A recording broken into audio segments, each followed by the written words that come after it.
నమస్తే. ప్రస్తుతం మనతో పాటు సీనియర్ జర్నలిస్ట్ దాము బాలాజీ ఉన్నారు. ఆయన మాట్లాడదాం. నమస్తే సార్.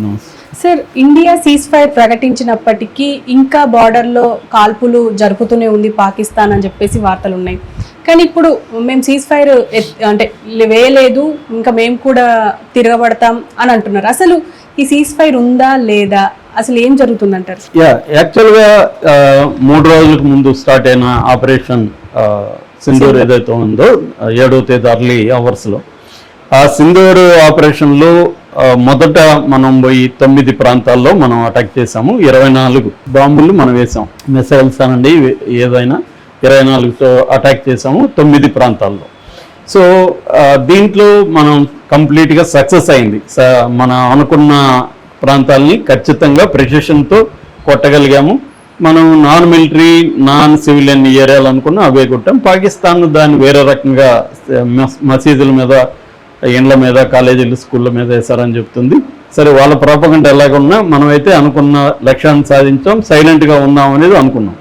కానీ పాకిస్తాన్ దానికి రిటాలియేటరీ స్టెప్ తీసుకునింది, మన దేశం మీద దాడికి మొదలుపెట్టింది. LOC దగ్గర దాడులు చేయడం, ప్లస్ మన భూభాగంలో మొదట 24 టౌన్స్లో అటాక్ చేసింది. దానికి మళ్ళీ మనం రిటాలియేటర్గా వాళ్ళ 3 ఎయిర్ బేస్ల మీద మనం బాంబులు వేసాం. దాంతో అది మళ్ళీ వచ్చి మన ఎయిర్ బేస్ల మీద, మన మిలిటరీ ఇన్స్టాలేషన్ మీద మల్టిపుల్ అటాక్స్ చేసింది. దాదాపు 400 డ్రోన్స్తో అటాక్ చేసింది. మరోవైపు LOC దగ్గర గ్రామాల మీద కూడా అటాక్ చేయడం, సివిలియన్స్ మన వాళ్ళు 60-70 మంది సివిలియన్స్ చనిపోయినారు. ఒక సిక్ గురుద్వారా మీద కూడా బాంబు వేయడం, అక్కడ కూడా 3 చనిపోయారు. ఒక civilian Rajouri additional administrative officer group 1 cadre, ఆయన చనిపోయారు. ఒక మన మురళీ నాయక్ సైనికుడు చనిపోయాడు. అట్లాగే BSF SI మహమ్మద్ ఇంతియాజ్ చనిపోయాడు. ఇలాగ మిలిటరీలో క్యాజువాలిటీస్ జరిగాయి, మన వీళ్ళు చనిపోయారు, సివిలియన్స్ చనిపోయారు. మరోవైపు మనం ఏం చెప్తున్నాం అంటే, వాళ్ళ డ్రోన్స్ కానీ వాళ్ళ మిసైల్స్ని మన డిఫెన్స్ సిస్టమ్ S-400 కావచ్చు, ఆకాష్ కావచ్చు, బరక్ 8 కావచ్చు, ఇతర పాత బోపార్స్ లాంటివి, వీటన్నిటితో మనం ఎదుర్కొన్నాం అనేది మనం చెప్పుకుంటున్నాం.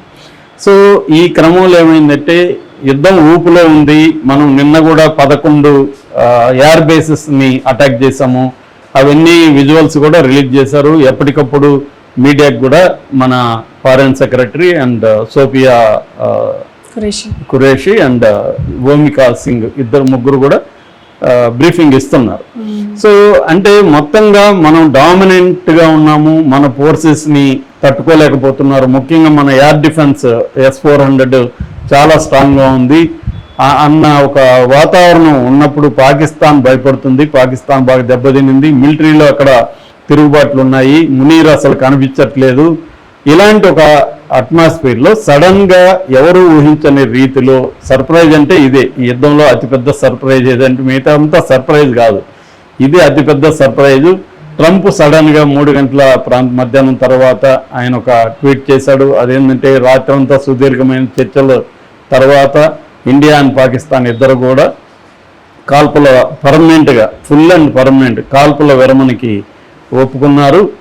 వాళ్ళిద్దరికి నేను అభినందిస్తున్నాను, ఎందుకంటే common sense and extraordinary intelligence చూపించారు అని ఆయన అనౌన్స్ చేశారు. అంతకు ముందే ఒక 24 గంటల ముందే Marco Rubio and JD Vance ఏం చెప్పారు, అది వాళ్ళిద్దరి వ్యవహారం, మాకు సంబంధం లేదని వీళ్ళు చెప్పారు.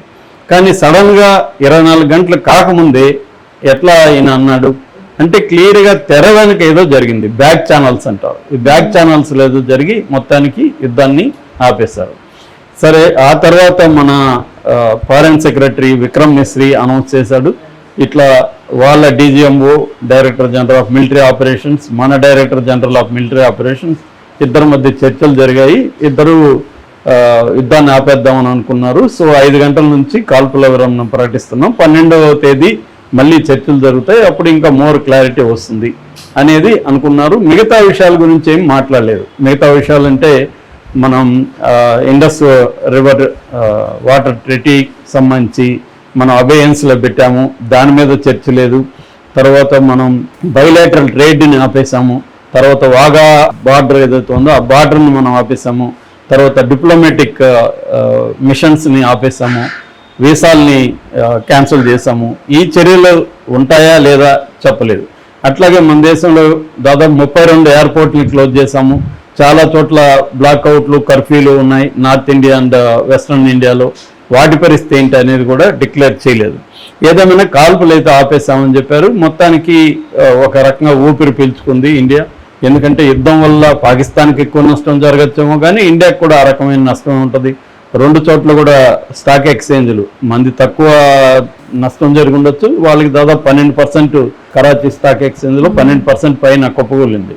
సో ఏదేమైనా మన ఎకనామీ, మన ట్రావెల్, మన రోజువారీ జీవితం, ముఖ్యంగా బార్డర్ ఏరియాలో ఉండే ప్రజలు, వాళ్ళ బాధలు బాధలు పడ్డారు. వాళ్ళు ఊర్లు ఖాళీ అయిపోయింది. చాలామంది ముసలి వాళ్ళు, ఇంకా పశువులు, మిగతా ఇండ్లకు కాపలా ఉంటున్నారు. ఆ విజువల్స్, ఆ వీడియోస్ కూడా బయటకు వచ్చాయి. ఇటువంటి కండిషన్లో యుద్ధం ఆగడం మంచిదే అన్న పరిస్థితి అందరికీ అనిపించింది. అయితే మళ్ళీ 11 గంటలకి హడావిడిగా, రాత్రి 11 గంటలకి విక్రమ్ మిశ్రీ మళ్ళీ ప్రెస్ మీట్ పెట్టి అసలు వీళ్ళు కాల్పుల విరమణ ఒప్పందాన్ని వీళ్ళు ఉల్లంఘించారు, ఇప్పటికీ డ్రోన్స్ అటాక్ చేస్తూనే ఉన్నారు, దీన్ని మేము పాకిస్తాన్కి సీరియస్గా హెచ్చరిస్తున్నామని చెప్పారు.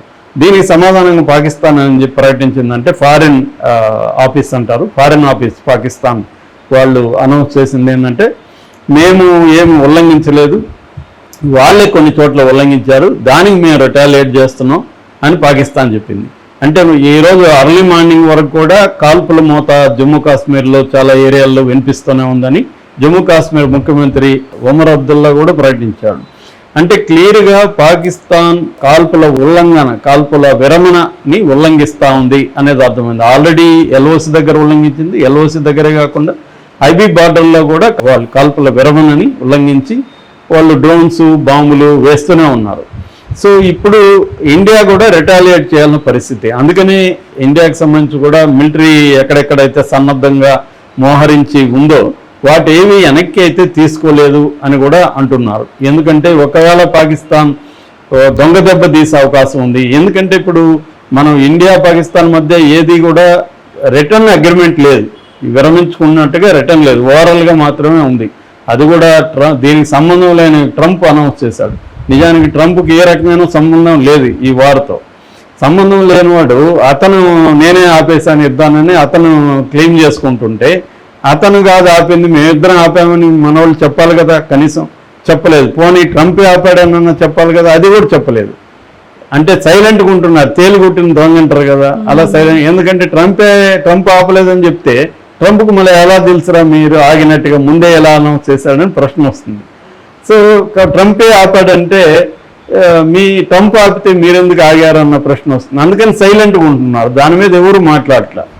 సో అందువల్ల ట్రంప్ అంటే అదేదంటారు కదా, మనం కొట్టుకుంటే ఎవడో పెట్టపోరు పెళ్లి తీర్చిందని, అట్లా మనం కొట్టుకుని బాగుపడేది ట్రంప్ అనమాట. దీంట్లో క్లెయిమ్ ట్రంప్ చేసుకుంటున్నాడు. దీనివల్ల రేపు ఏమవుతుందంటే ఇటు పాకిస్తాన్ మీద, ఇటు ఇండియా మీద ట్రంప్కి కంట్రోల్ పెరుగుతుంది. ఆల్రెడీ పాకిస్తాన్కి $1 బిలియన్ IMF లోన్ ఇప్పించాడు ట్రంప్.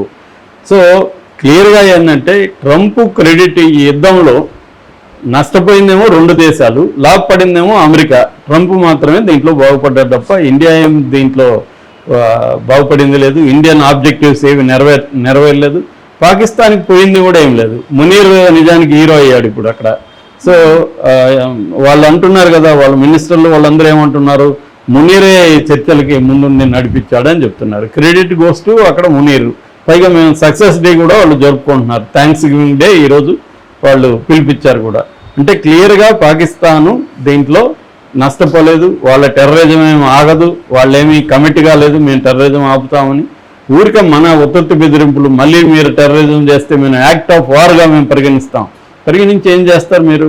మళ్ళీ యుద్ధానికి వెళ్తారా? యుద్ధానికి వెళ్తే మళ్ళీ ఎలాగ ఆపేస్తారుగా, మళ్ళీ 2వ రోజు వస్తాడుగా ట్రంప్.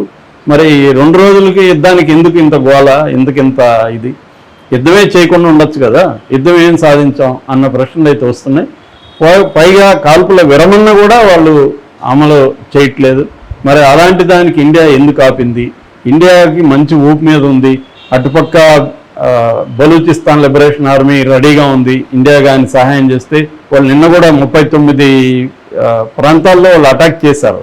వాళ్ళు అడుగుతున్నారు కూడా, మాకు మీ మిసైల్స్ ఇవ్వండి మేము చూసుకుంటాం, బలూచిస్తాన్ మేము విడగొట్టేస్తామని చెప్తున్నారు. నిజంగా చాలా మంది అనుకుంటున్నారు ఇదే ఇందిరాగాంధీ అంటే ఇప్పుడు బలూచిస్తాన్ సపరేట్ దేశం అయిపోయేది బంగ్లాదేశ్ లాగా.